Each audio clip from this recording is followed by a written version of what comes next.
भाई north Korea का experience बताओ, आप नॉर्थ कोरिया गए हो, वहां के बारे में बहुत सुना है, आपका आंखों देखा कुछ बताओ, क्या डिप्रेसिंग कंट्री है, अच्छी कंट्री है, लोकल से अगर बात हुई है वहां पे आप क्या कर सकते हो क्या नहीं कर सकते हो? भाई नॉर्थ कोरिया कैसे है कि आप घोड़े की तरह जाते हो, दोनों तरफ वो लगे हुए हैं आपके, और जो आपका गाइड दिखा रहा है आपको वही देखना है। मैं 2019 में गया था, तब मेरी 15-20 ही कंट्री हुई थी, और मेरे पता नहीं क्या दिमाग में आया, बचपना था या क्या था, मैं नॉर्थ कोरिया चला गया। पेरेंट्स से बड़ा लड़ाई झगड़ा हुआ कि किम जोंग उन है वहाँ पे, भाई तेरे को तो मतलब नहीं जाना चाहिए, क्यों जा रहा है, किसी को भी कहोगे सब जानते हैं आजकल किम जोंग उन को, कौन है ये। तो भाई वहाँ पे जब मैं चाइना से नॉर्थ कोरिया में बाय ट्रेन गया था, जब मैंने वो बॉर्डर क्रॉस कर लिया ना, मैंने कहा भाई अब 5 दिन तक कोई कुछ नहीं कर सकता मेरा। इन्होंने अगर यहाँ धर लिया, अमेरिका के भी नहीं सुनता ये तो बंदा। तो भाई वहाँ पे ऐसा है कि उस बंदे ने हमको कहा था, जो हमारा टूर गाइड था, क्या ये आपका होटल है, होटल हमारा एक आइलैंड पे है, दोनों तरफ शहर है, होटल आइलैंड पे है, कि आप होटल के जो ये मेन डोर है इससे बाहर मत निकलना बस। अच्छा। सब कुछ होटल के अंदर है, बॉलिंग एली, स्विमिंग पूल, ये वो, बाहर तभी निकलना है जब हम तेरे को लेके जाएंगे। होटल फुल लग्जरी था? हाँ होटल ठीक था, अच्छा था होटल, मतलब टूरिस्ट के लिए बना है ना, हम तो अच्छा खासा प्राइस पे करके जा रहे हैं, मतलब 5 दिनों का कुछ मैंने 80,000 1 लाख रुपए दिया था 5 दिनों के टूर का। तो उन्होंने कहा था निकलना बाहर तभी जब हम लेके जाएंगे। एक दिन मैंने क्या करा भाई कि वहाँ पे मैंने छुट्टी ले ली कि आज के टूर में ज्वाइन नहीं करूंगा, तो एक गाइड उन्होंने मेरे लिए स्पेशल होटल में बिठा के गए कि इस पे नज़र रख, कि ये कहीं निकल ना जाए या अलग हाँ से। निकल ना जाए कहीं पे, इतनी स्ट्रिक्टनेस है वहाँ पे। और बाय चांस ऐसा कभी हुआ है कि किसी का किस्सा कुछ की कोई निकल गया हो तो क्या होता है? वो हुआ था, सब बहुत फेमस है, ऑटो वार्मबियर करके एक बंदा है, यूएस का बंदा है, उसके ऊपर वो एयरपोर्ट पे बैठा था रिटर्न फ्लाइट के लिए अपनी, बंदे आए उसको लेके चले गए। उस पर इल्ज़ाम क्या लगा, उसने उसी होटल से जहाँ मैं रुका था, उसी होटल से पेंटिंग चुराई है। अब पेंटिंग चुराई तो भाई उसको जेल में डाल दिया, कड़ा कारावास मिला, पूरे all over the world news चली।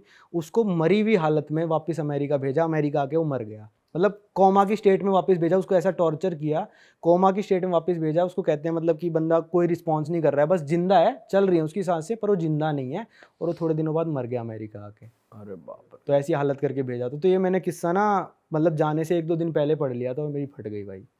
मैंने कहा कुछ नहीं करना भाई, मैं रूम में बैठा रहूंगा, कोई दिक्कत नहीं। साबुन तक नहीं छुड़ाऊंगा, पेंटिंग के दूर की तो बात भाई है। वहाँ क्या आता है, टीवी वीवी पे और इंटरनेट अवेलेबल है वहाँ पे? अरे नहीं भाई, वहाँ पे फ़ोन भी, मतलब जो मेरे होटल के रिसेप्शन से होता था, इंडिया का $2 पर मिनट की कॉलिंग थी।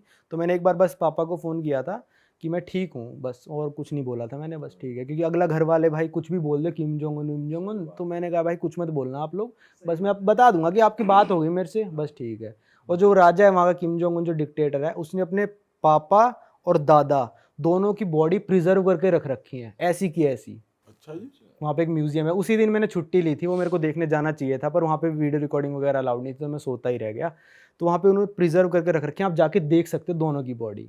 अच्छा। जैसे ऐसा, ऐसे कैसा मैं मरा हूँ, तो ऐसे कैसा प्रिजर्व करके सबके डिस्प्ले के लिए रख रखी है, कि कभी ना कभी ऐसी टेक्नोलॉजी डेवलप होएगी कि इसको जिंदा कर दूंगा मैं अपने पापा दादा को। अच्छा जी। और भाई वहाँ जब आप घूम रहे होते हो तो आप वीडियो वीडियो बना सकते हो, वहाँ क्या चल रहा हाँ है? वहाँ पे ऐसा है भाई, जो वहाँ के मतलब जो डिक्टेटर्स हैं, उनका अगर स्टैचू है तो पूरा स्टैचू लेना है आपको, बीच में से नहीं काट सकते, अगर आपने काट दिया तो आप जेल है सीधी भाई। अगर न्यूज़पेपर में फोटो छपी हुई है और आपने न्यूज़पेपर ऐसे फोल्ड कर दिया और उनकी फोटो फोल्ड हो गई, जेल है सीधी, ठीक है। और अगर अंडर कंस्ट्रक्शन बिल्डिंग की आपने फोटो ले ली तो सीधी जेल है वहाँ पे, और जेल से कोई नहीं छुड़ा सकता भाई वहाँ पे, कितना डिप्लोमेटिक अप्रोच। और वहाँ लोगों से बात कर सकते हो ऐसे? हाँ लोग करते हैं बात, पर वो कोरियन बोलते हैं, उनको इंग्लिश इंग्लिश तो पता ही नहीं ना। वहाँ के लोग मतलब हजारों में डॉलर में पैसे देते हैं एजेंट्स को, कि चाइना और कोरिया के बीच में एक नदी है जो कि सर्दियों में जम जाती है, -20-25 में वो नदी जम गई, तो नदी क्रॉस कराने के नॉर्थ कोरिया वाले पैसे देते हैं चाइनीज़ एजेंट्स को कि हमको क्रॉस करा दो। और अगर एक बंदा क्रॉस कर गया ना और उनको पता चल गया, तो पूरा परिवार लेबर कैंप में जाएगा। आप क्रॉस कर गए तो आपकी सारी पीढ़ी ऊपर से नीचे जितनी जिंदा होंगी सबको सजा मिलेगी, आप तो भाग गए। अच्छा जी। तो ये है वहाँ पे। और मतलब जैसे यहाँ इंडिया पाकिस्तान बॉर्डर क्रॉसिंग और इंडिया बांग्लादेश, वैसी वाली बॉर्डर क्रॉसिंग हाँ होती वैसी वाली बॉर्डर क्रॉस। है? अरे बाप रे। और खाना वाना कैसा मिलता है, क्या मिलता है, वेजिटेरियन मतलब चिकन विकन या क्या मिलता है? खाना यार कोरिया का ना बहुत अजीब है, जो मैं गया था पता नहीं किमची किमची क्या खाते रहते हैं, मेरे को तो बड़ा अजीब लगा भाई खाना, मेरे को समझ में ही नहीं आया क्या खाना था। वो होते हैं मूली, मूली को लाल लाल कलर की खाते रहते हैं, वो उनकी फेवरेट डिश है किमची करके, और नूडल्स खाते रहते हैं, मतलब ज़्यादातर वहाँ पे वही मिलता है नॉन वेज। पर नॉर्थ कोरिया में क्या है कि भाई वहाँ के लोग ना ज़्यादातर आलू खाते हैं, आलू एक तो सस्ता है, और वहाँ पे पॉपुलेशन इतनी है, पैसे हैं नहीं उनके पास, तो सबसे ज़्यादा आलू उगते हैं वहाँ पे। वो अफोर्ड नहीं कर सकते कि वो चिकन खा लें, वो आलू ही खाएंगे। क्योंकि आलू जल्दी उगता है, हैवी होता है, तो पेट भर जाता है मतलब वो उनका। देश के हाल वैसे इकोनॉमिकली भी खराब है या क्या सीन है? एक मतलब तो जो वहाँ पे लोग रह रहे हैं उनको बाहर ही नहीं पता कितना इकोनॉमी है, ठीक है। तो वहाँ पे जो लोग रह रहे थे 1960-70 पता नहीं कब एक फेमिन आया था, और आधे से ज़्यादा पॉपुलेशन मर गई थी, क्योंकि किम जोंग उन के पास वही नहीं था खाना लोगों को खिलाने के लिए, जो वहाँ का डिक्टेटर था उस टाइम पे। मर गई पॉपुलेशन, कुछ नहीं कर सकती पॉपुलेशन। सबसे बड़ी मिलिट्री कहाँ पे है पूरी दुनिया में, वर्कफोर्स मिलिट्री की? North Korea.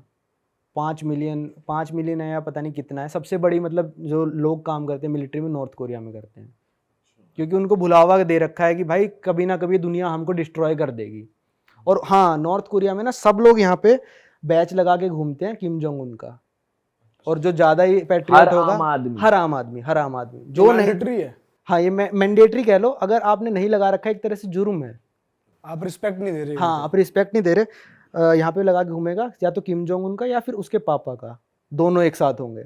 घर में आपके फोटो होना किम जोंग उन की और उसके पापा की कंपलसरी है। अच्छा, अगर आपका घर जल रहा है तो आपको पहले फोटो बचानी है, चाहे आपका बेटा जल जाए, चाहे कुत्ता जल जाए, कुछ जल जाए, पर आपको पहले फोटो बचानी तो है। एक तरीके से जबरदस्ती फॉलो कराया जा रहा है। क्योंकि उन्होंने ऐसा पोर्ट्रे करा है कि हम लोग भगवान हैं, कि हमने इस देश को बनाया है, हमने तुमको बचाया है, क्योंकि कोरिया की वॉर थी, वो लंबी कहानी है काफ़ी।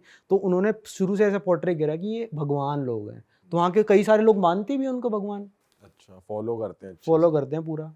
और वहाँ पे फीमेल्स की बहुत हालत खराब है, मैंने सुना है। उनको बहुत ऐसे मिसबिहेव किया जाता है, कुछ डोमिनेट किया जाता भाई है। देखो, बात ये कि मेरे को जो घुमाया ना उन लोगों ने, मेन कैपिटल सिटी घुमाई, गांव में लेके ही नहीं गए हमको, क्योंकि गांव में ले जाएंगे तो भाई रियलिटी दिख जाएगी।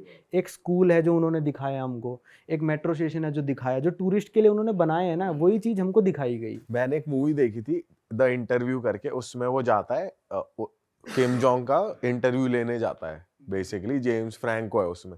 तो वो भी ट्रैवल करता है उसमें, तो वो उन्होंने स्टोर्स बनाए तो होते हैं लेकिन सब नकली होते, बस दिखाने के लिए। तो आपको ऐसा कुछ फील हो कि बस दिखा रहे हैं, पर ऐसा कुछ है नहीं। एक सुपरमार्केट में लेके गए, कहते हैं आप डॉलर एक्सचेंज करा लो यहाँ पे लोकल करेंसी के लिए, तो आप यहाँ स्टोर में खरीदारी कर सकते हो। हर जगह डॉलर यूरो चलेंगे, पर आप स्टोर के लिए आपको लोकल करेंसी चाहिए। तो मैंने भाई 20-25 डॉलर एक्सचेंज कराए, भाई मैं खर्च नहीं कर पाया उनको। 20-25 डॉलर में खर्च नहीं कर पाया। 20-25 डॉलर खर्च करने के लिए ना आपको पूरा टेम्पो मंगाना पड़ेगा, और टेम्पो में सामान लोड करोगे तब 20 डॉलर खत्म होएंगे, अच्छा, क्योंकि वहाँ पे चीज़ें इतनी सस्ती हैं। तो मेरे को लग रहा था वो स्टोर सिर्फ टूरिस्ट को ऐसे दिखाने के लिए बनाया है कि सस्ता कर रखा है, लोग जी रहे हैं, पर ऐसा है नहीं वहाँ पे। भाई आप कह रहे हो गाइड आपको अच्छे एरिया मिलेगा, ताकि अगर बुरे एरिया में रहे, विलेज वगैरह में रहे, तो रियलिटी बाहर ना आते। तो वो क्या रियलिटी की बात कर रहे हो आपकी, वो बाहर ना दिख जाए मतलब? भाई वही रियलिटी, उनकी लिविंग स्टैंडर्ड्स। प्योंगयांग में जो रहता है ना, जो कैपिटल सिटी है, वो अमीर लोग हैं सारे, उनके डिप्लोमेटिक टच हैं। देश से बाहर जाना है तो आपको किम जोंग उन की परमिशन चाहिए होती है, ठीक है। गांव से अगर आपको शहर में आना है ना, तो आपको परमिशन चाहिए होगी। वो गांव में मतलब ऐसी हालत होगी यार, मैं क्या बताऊं कि कैसी हालत होगी वहाँ पे। लोग मतलब मर रहे होंगे, खाने के लिए चीज़ें नहीं होंगी, उनसे जो फसल उगाते हैं ना वो सारी हड़प लेते हैं, और मेन सिटीज़ में डिस्ट्रीब्यूट होती है पहले फसल। वो सारी जो ज़मीन है वो गवर्नमेंट की ज़मीन है, आपकी कोई ज़मीन नहीं है वहाँ पे। आप जितना फसल उगा रहे हो गवर्नमेंट ले जाएगी आपसे बिना पूछे। भाई ये तो अलग ही सीन है यार। तो भाई रहना चाहोगे इसमें? भाई नहीं भाई, किम जोंग उनको बुला के पूछना पॉडकास्ट में। भाई वो तो फिर हो ही नहीं पाएगा। वो तो जब ट्रैवल करता है तो वो ट्रेन में ट्रैवल करता है, उसको फ्लाइंग से डर लगता है। वो रशिया की कैपिटल गया था मॉस्को, 9 दिन लगे थे, ट्रेन में गया था वो, अपनी पूरी की पूरी ट्रेन लेके गया है। जैसे यहाँ से अमेरिका का प्रेसिडेंट आता है तो अपना वो एयरफोर्स 1 का प्लेन लेके आता है, 4-5 लिमोजीन लेके आता है, वो ट्रेन लेके जाता है पूरी बुलेट प्रूफ। भाई ये तो अलग ही सीन है यार। जलवा है ना अगले का। भाई इजराइल भी गए हो आप, वहां की बात करते हो थोड़ी। वहां का कैसा रहा एक्सपीरियंस? यार इजराइल मेरे को जो सबसे मतलब खतरनाक एक्सपीरियंस लगा, वो मेरे को लगा दिल्ली एयरपोर्ट पे। इजराइल की एयरवेज है एल आल एयरवेज, उनकी एयरवेज का नाम है, जैसे एयर इंडिया है अपनी। तो एल आल एयरवेज जहाँ से भी उड़ती है, जिस भी एयरपोर्ट से एल आल एयरवेज उड़ के इजराइल जाती है, उस एयरपोर्ट पे इजराइल के सीक्रेट स्टाफ वाले खड़े होते हैं। और सबको, मेरे को पता नहीं था पहली बात ये, बाद में जाके पता चला मेरे को। वो खड़े हैं वहाँ पे, जैसे ही आप चेक इन काउंटर पे जाओगे ना, आप चेक इन काउंटर पे जा ही नहीं सकते। पहले आपको पासपोर्ट अपना उसको देना पड़ेगा, उस बंदे को, सारी चीज़ पूछेगा। जितने भी मुस्लिम देश आप गए हो वो सारों के नाम लेगा। जैसे मेरे पासपोर्ट में 5-6 देश थे उस टाइम पे, सबका नाम लिया, इस यहाँ क्यों गया, यहाँ क्यों गया, यहाँ क्यों गया, यहाँ क्यों गया। तो वो तब आपको बोर्डिंग करने देंगे जब वहाँ पे दिल्ली एयरपोर्ट पे क्लियर हो जाएगा कि मैं कुछ गलत काम नहीं करने जा रहा हूँ। उनके प्लेन में। उनके जो प्लेन है एल आल एयरवेज के, उसमें काउंटर मेजर्स लगे हुए हैं। मतलब जैसे मिसाइल हमने छोड़ दी ना प्लेन पे, नॉर्मल पैसेंजर जेट पे छोड़ेगा क्या करेगा, वो उड़ जाएगा वो तो। पर उनके प्लेन में वो लगे हुए हैं पटाखे से जो निकलते हैं, जिसमें मिसाइल कंफ्यूज होकर उन पटाखों में लग जाती है और उनका प्लेन सेफ रहता है। मिसाइल डॉज हो जाती है। हाँ, मिसाइल basically डॉज हो इससे। जाती है, जैसे मूवीज में देखा होगा, जैसे हाँ, फाइटर वो करते हैं। तो उनके प्लेन भी इतने हाई टेक है, और उनके हर प्लेन में जितने भी पैसेंजर प्लेन है, एक इजरायली डिफेंस फोर्स का बंदा होता है। अच्छा। और ये सब इसीलिए क्योंकि वो इतने सारे उनके जो मुस्लिम जो हाँ, है तो उनके- इसराइल का ऐसा है ना भाई कि चारों तरफ से जो देश घिरा हुआ है वो मुस्लिम देशों से घिरा हुआ है। प्लस जितने भी दुनिया के सारे मुस्लिम देश हैं, सब लोग इसराइल को हेट करते हैं। वो रिकॉग्नाइज नहीं कर रहे ना कि इसराइल एग्जिस्ट भी करता है। पाकिस्तान के पासपोर्ट पे तो ये लिखा है, this passport is not valid for Israel. अच्छा, ठीक है, तो अगर आप इसराइल जाते हो तो आप भी एक नया पासपोर्ट इंडियन गवर्नमेंट से ले सकते हो कि मेरे को इसराइल जाना है, मेरे को दूसरा पासपोर्ट दे दो, सेकेंडरी पासपोर्ट। तो इतने देश जब यार आपको इतने लोग हेट कर रहे हैं, तो आपको सिक्योरिटी तो मेंटेन करनी पड़ेगी ना, आपको जान को खतरा है, तो इसलिए इसराइल वहां कर पे रहा है। जाके भी आपको ऐसा लगा? नहीं यार, वहाँ पे, हाँ, वहाँ पे जाके ऐसा था कि ना वहाँ पे हर बंदे को डिफेंस में सर्व करना पड़ेगा, क्योंकि उनको पता है जिस दिन सारे मुस्लिम देशों ने हम पे अटैक किया, ये मतलब कहने वाली बात है, वैसे सब ने अटैक किया तो पूरी जनता सारी AK-47 लेके खड़ी हूँ। वहाँ पे लड़कियां ना बस में, जैसे 20-25 साल की लड़कियां AK-47 बस में लेके चल रही हैं, मेरे साथ खड़ी हैं अच्छा। नॉर्मली, बस में, नॉर्मल पब्लिक ट्रांसपोर्ट में ट्रैवल कर रही है, मेट्रो में ट्रैवल कर रही है, बस में ट्रैवल कर रही है। तो पूरे टाइम डर में रहना हो गया बेसिकली, कि डर में कभी भी मार सकता है कोई भी आपको, तो भाई गन लेके घूमो। नहीं, वो नहीं है, मतलब वो तो ऐसा है कि अपने प्रैक्टिस पे भी जा रहे हैं, तो पब्लिक ट्रांसपोर्ट में मशीन गन लेके जा रही हैं वो। मतलब वहाँ सेफ है पूरा, इसराइल अंदर से पूरा सेफ है। और वहाँ के लोग अच्छे हैं, बात बात करते हैं? इंडिया का तो भाई बहुत रिस्पेक्ट है, मैं बताऊं तो पूरी दुनिया में इंडिया की इतनी रिस्पेक्ट है ना, मेरे को नहीं लगता किसी देश की रिस्पेक्ट है जितनी इंडिया की है। हर देश में रिस्पेक्ट है इंडिया की। मेरे को जहाँ पे भी मैं जाता हूँ और कहता हूँ इंडिया, भाई बंदा चौंक जाता है, रिस्पेक्ट देता है, नमस्ते बोलेगा। इंडिया की बहुत रिस्पेक्ट है पूरी दुनिया में। इजरायली लोग तो वैसे भी कनेक्ट करते हैं हाँ, इंडिया इंडिया और से। इसराइल के तो रिलेशंस काफ़ी अच्छे हैं। हाँ। मेरे को नहीं मिला भाई आज तक एक भी ऐसा देश जहाँ पे इंडियंस को हेट करते हो। कहीं रेसिज्म कहीं आपने वैसे मुस्लिम कंट्रीज में? मुस्लिम कंट्रीज़ में हो जाता है कई बार कि जैसे एग्जांपल देता हूँ मैं, कि जैसे हम ना उज़्बेकिस्तान में थे, हमने एक टैक्सी करी और ऊबर वगैरह सिस्टम नहीं था वहाँ पे, नॉर्मल बात करके करी। उसने वहाँ की करेंसी 1 लाख बोली कि 1 लाख की आपकी टैक्सी पड़ेगी यहाँ से यहाँ तक 8.2 पॉइंट। तो भाई हमने कहा ठीक है। अब रास्ते में वो बंदा ना, हम 3 जने थे, एक मेरे साथ सरदार जी थे, एक 2 दोस्त और थे मेरे, हम सारे हिंदू थे, पाजी सिख हो गए, वो बंदा मुस्लिम था। तो पूरे रास्ते हमसे वो क्या पूछता है कि आपका रिलीजन क्या है। तो पाजी ने कहा आई एम पंजाबी, हमने कहा I am we are Hindu, ये वो। तो कहता नो मुस्लिम, तो इंडिया में तो मुस्लिम होते हैं, वैसे बातें करने लग गया, मुस्लिम मुस्लिम ऐसे बोलने लग गया कि मुस्लिम बन जाओ, एक ही गॉड है, ये वो बोलने लग गया। मतलब सब लोग तो नहीं बोलते, उसके दिमाग में डिफेक्ट था, वो बोलने लग गया। तो उसने हमको जब स्टेशन पे उतारा ना, कहता नहीं 1 लाख नहीं 2 लाख दो, क्योंकि उसको पता चल गया कि हम मुस्लिम नहीं है, इनको लूट लेता हूँ। कई लोगों के ऐसे डिफेक्ट हो रखा है दिमाग में। मेरे एक दोस्त के साथ टर्की में हुआ था, हॉट एयर बैलून की राइड जो बहुत फेमस चल रही है ना आजकल टर्की में। तो वो हॉस्टल में बैठा था दोस्त मेरा, जैसे ऐसे ही बैठा, एक एजेंट आया और इनसे बात कराया, मुस्लिम हो, एजेंट भी मुस्लिम है। तो फिर वो कहता कि आपको हॉट एयर बैलून करनी है? तो ये कहता हाँ करनी है। तो फिर वो कहता ठीक है, आप मुस्लिम हो? तो वो कहता हाँ। तो कहता ठीक है, आपके लिए $50। मेरे दोस्त के पास आया कि आपको करनी है? मेरा दोस्त बोला हाँ। वो दोस्त सुन रहा है सब कुछ। कहता आप मुस्लिम हो? कहता नहीं मैं मुस्लिम नहीं हूँ। तो फिर कहता आपके लिए $60। बताओ। उन बंदों से वो कह रहा है कि आप मुस्लिम हो ना, इसलिए मैं आपसे ज़्यादा पैसे नहीं लूँगा। तो ये मेरे को थोड़ी बात अजीब लगी कई लोगों की, मतलब सब लोग नहीं करते, काफ़ी अच्छा ट्रीटमेंट भी मिला है मेरे को मुस्लिम कंट्रीज़ में। और सबसे ज़्यादा हॉस्पिटेबल जो कहते हैं वो मुस्लिम कंट्रीज़ हैं। ईरान बहुत ज़्यादा हॉस्पिटेबल है, अफगानिस्तान के लोग इतना मानते हैं इंडियंस को, जबकि वो मुस्लिम है, पाकिस्तान से हेट करते हैं और इंडियन से लव करते हैं अफगानिस्तान के लोग जो तालिबान है। भाई वही है, कैसे कैसे लोग टकरा जाएं हाँ, वही उस उनके पे दिमाग में डिपेंड defect करता है। बाकी अच्छे लोग भी हैं, बुरे भी हैं। मुस्लिम कंट्रीज में ये भी ना काफ़ी चीज़ें प्रोहिबिटेड है, हाँ वो है, आमतौर की चीज़ें जो होती हैं। हाँ देश टू देश है वहाँ पे। जैसे दुबई बहुत ओपन हो चुका, दुबई में आप कुछ भी करो कोई दिक्कत नहीं है। अब ऐसी मतलब किसी और मुस्लिम देश में जाओगे तो आपको ये नहीं करना। मैं कतर में लैंड हो रहा था, मैं कतर में प्लेन से लैंड हुआ इंटरनेशनल एयरपोर्ट में, अनाउंसमेंट क्या चल रही है एयरलाइन में कि हमारा रमज़ान का महीना चल रहा है तो आप खाना मत खाना पब्लिक में। तो यार ये तो मेरे को गलत लगा, क्योंकि यार इंटरनेशनल एयरपोर्ट पे तो सब लोग आ रहे हैं ना यार, किसी को भूख लगी हो, किसी को, मैं कहाँ टॉयलेट में छुप के थोड़ी ना खाऊंगा। तो ये प्रोहिबिशंस मतलब थोड़ी ज़्यादा है। और मुस्लिम कंट्रीज में काफ़ी क्लब्स वगैरह में जाना भी प्रोहिबिटेड है, क्लब्स है ही नहीं मतलब वहाँ पे। क्लब्स तो भाई मेरे को मुस्लिम कंट्रीज में मिले ही नहीं, मतलब लेबनान में मिले हैं। लेबनान काफ़ी पार्टी के लिए फेमस कंट्री है। लेबनान में क्लब्स थे, वहाँ पे ओपन माइंडेड लोग हैं। जहाँ जहाँ धीरे धीरे ओपन माइंड होते जा रहे हैं ना, वहाँ पे क्लब्स बनते जा रहे हैं मुस्लिम कंट्रीज में भी। ओमान में क्लब्स हैं, दुबई में क्लब्स हैं, अबू धाबी में भी हो गए हैं अब। तो जो जितना माइंड ओपन होता जाएगा भाई उतने ज़्यादा मतलब होते जाएंगे। भाई आप यूएस के बारे में बता रहे थे कि जैसे यहाँ पे आमतौर पे परचून की दुकान होती है, वहाँ पे आमतौर पे गन्स की दुकान है, मतलब तुम गन ले सकते हो। तो वो एक्सपीरियंस बता, जब आप गए थे एक। भाई मैंने अपने दोस्त को बोला, वो 8-10 साल से यूएस रह रहा है, मैंने कहा यार गन की दुकान देखनी है मेरे को। मैंने चला रखी है गन, रशिया वगैरह में चला रखी है गन, सारी चला रखी है। मैंने कहा मेरे को खरीदनी है यार गन, मेरे को दिलवा के ला और हम चलाएंगे अपना फार्म में। तो वहाँ पे ना आप गन क्या भाई, ग्रेनेड भी खरीद सकते हो यार। अच्छा, ग्रेनेड खरीद लो, आपका प्लॉट है, मतलब वहाँ पे ना यूएस बहुत बड़ा है, पॉपुलेशन बहुत कम है, तो बड़े बड़े प्लॉट होते हैं लोगों के पास। अपने प्लॉट में जाके ग्रेनेड फेंक दो भाई, कोई दिक्कत नहीं है। ऐसी मतलब एक्सपीरियंस के लिए, बस देखने के लिए। खाली एरिया होना चाहिए, मतलब उनका वो है, रूल्स हैं कि नेशनल पार्क पास में नहीं होना चाहिए, सिटी नहीं होनी चाहिए। पर अगर आपके पास बिल्कुल बंजारे में खाली प्लॉट है, वहाँ जाके ग्रेनेड फेंक लो आप। AK-47 चलाओ, अपनी खरीद की मशीन गन चलाओ, कुछ भी चलाओ। तो हम गन की दुकान में गए, जो पिस्टल्स वगैरह थी, पिस्टल रिवॉल्वर, वो तो मतलब काउंटर्स में अंदर रखी थी, ग्लास वाले काउंटर में सबका प्राइस लिखा हुआ है, कौन सी सेकंड हैंड है, कौन सी पुलिस वालों के द्वारा ओन्ड है, और कौन सी डिब्बे के साथ है, कौन सी बिना डिब्बे के है, कौन सी नई है। ये सारी कैटेगरीज थी वहाँ पे। और जो rifles, short gun, machine gun, ये सारी ओपन रखी है, क्योंकि पिस्टल्स का क्या है, लोग चोरी करके ले जाएंगे, चोरी का सिस्टम है ना वहाँ पे। पर मेरा दोस्त कह रहा भाई इस दुकान में चोरी नहीं होती, यही धाए धाए कर देंगे। और किस रेट पे मिलती है? रेट भाई रेट मैं आपको बताता हूँ। हमको सबसे सस्ती जो पिस्टल मिली थी वहाँ पे $170 की, 10,000 रुपये की। कुछ भी नहीं है भाई, इतने में तो नकली दिवाली की बंदूकें मिलती हैं। सही बात है भाई। और मतलब नॉर्मल सी जो आपने मूवीज में देखी होगी, जो हिटमैन वगैरह यूज करते हैं, जो कौन सा है वो, जॉन विक यूज कर, वो $600 तक मिल जाएगी आराम से।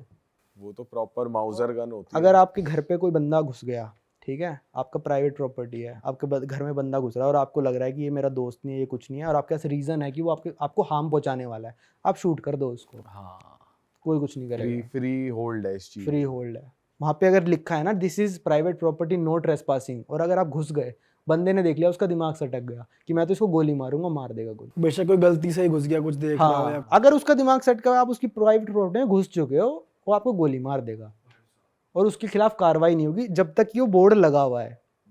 अगर वो बोर्ड नहीं लगा, आप घुस गए और उसने मार दी, तो उसके ऊपर कार्रवाई हो जाएगी। भाई वहाँ की पुलिस भी बहुत वेल मैनर्ड है, जैसे इंडिया की तरह नहीं है भाई। कंपैरिजन करो भाई, आप बता रहे थे पुलिस और यहाँ की पुलिस का कंपैरिजन बताओ जरा, थोड़ा पता लगे। चलो मान लो कि आप इंडिया में गाड़ी चला रहे हो, मैं पुलिस वाला हूँ, मैंने आपकी गाड़ी रुकवाया, प्रियुष गाड़ी रोक, भाई चल अपना दिखा दे, ड्राइविंग लाइसेंस दिखा दे, इंश्योरेंस कागज, सारी चीज़ निकाल चल। तो आप क्या करोगे?